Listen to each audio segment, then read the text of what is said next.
Herzlich willkommen zu einem neuen Video in unserem Tech Room. Mein Name ist Alex und heute geht es um die DJI Mavic 2 Enterprise Advanced.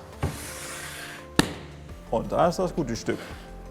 Wir starten mit einem kleinen Unboxing, danach geht es darum, dass wir die Drohne aktivieren, die Updates durchführen und wahlweise eben auch das Basic Shield Paket dann aktivieren. Also seid gespannt, wir machen jetzt mal den Koffer auf.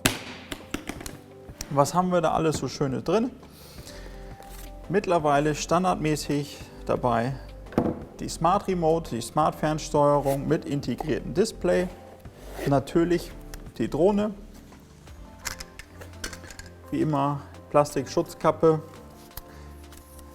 Der Ausklapp- und Faltmechanismus hat sich nicht verändert. Extra Batterien.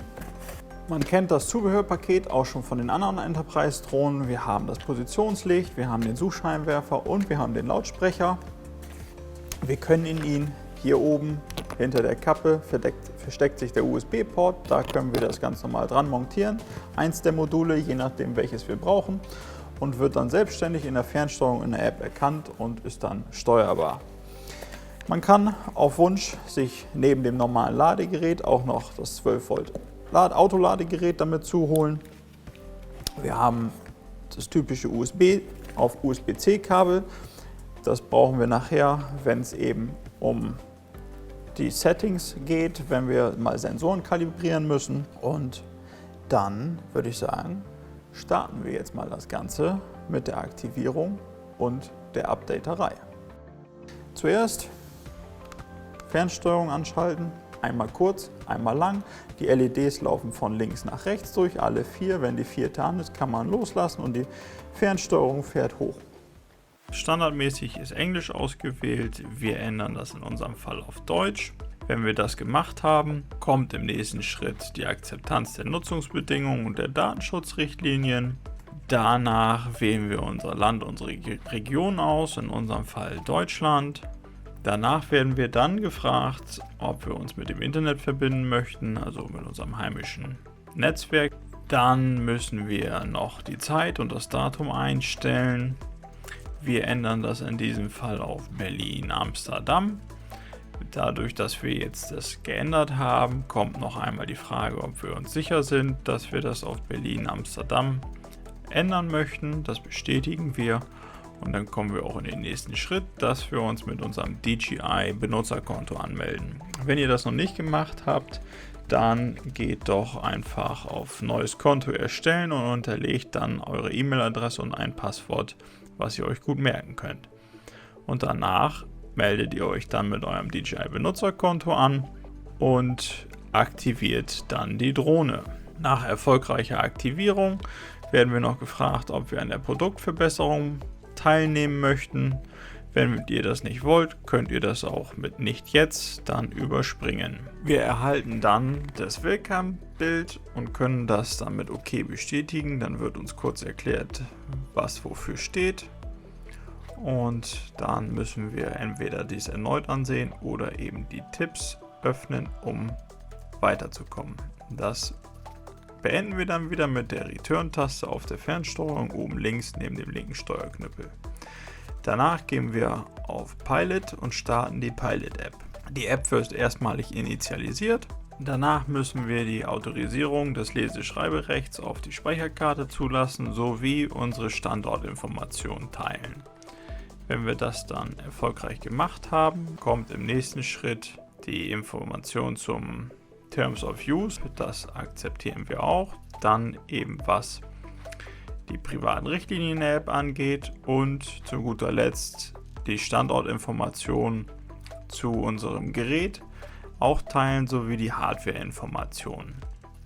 Wenn wir das erfolgreich gemacht haben, können wir auch mit den nächsten Schritten beginnen. Wir erhalten nun das Startbild der Pilot-App. Hier können wir manuell oder Missionsflug auswählen. Im oberen Bereich neben dem Wort Pilot werden jetzt im Hintergrund die Informationen abgerufen, ob wir auf dem neuesten Firmware-Stand sind. In diesem Fall müssen wir die Fernsteuerung aktualisieren. Wir klicken dort drauf, checken kurz, welche Version wir haben und starten dann den Download und auch die Aktualisierung. Dies dauert einige Minuten und danach könnt ihr mit dem restlichen Aktivierungs- und Installationsprozess der Drohne fortfahren.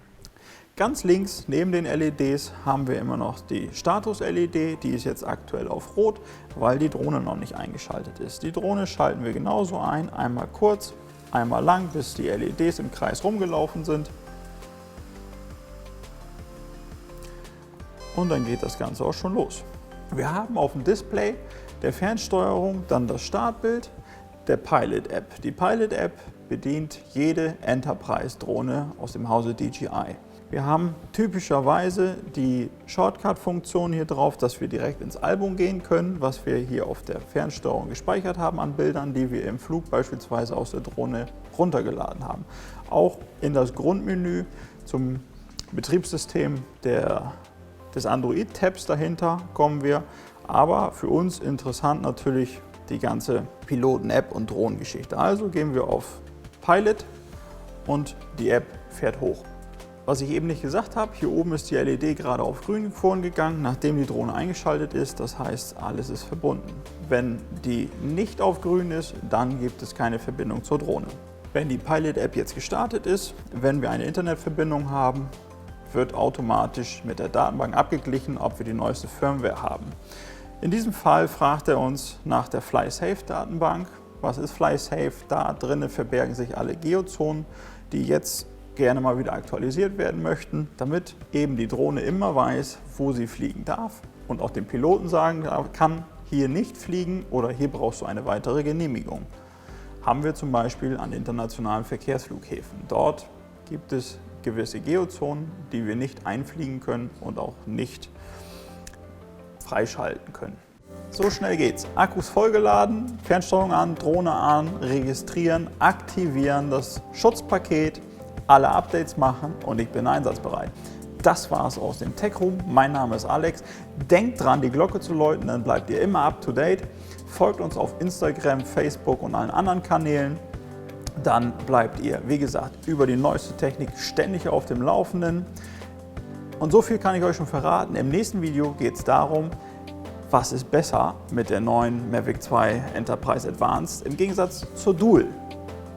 Also macht's gut und bis zum nächsten Mal.